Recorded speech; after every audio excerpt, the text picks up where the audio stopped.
The winners for combative 13 to 15 years old boys plus 58 kg proceed to the awarding area.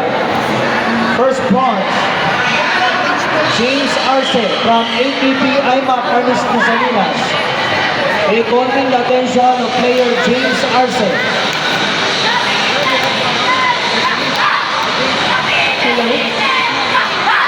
Okay, for the second bronze, proceed to the awarding area.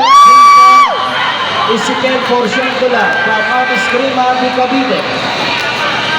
For silver medalist, Khalid James Catala from ATP IMAC Ernest de Salinas. And the gold medalist, Matthew Gerpaso from ATP IMAC Salinas. Proceed to the awarding area.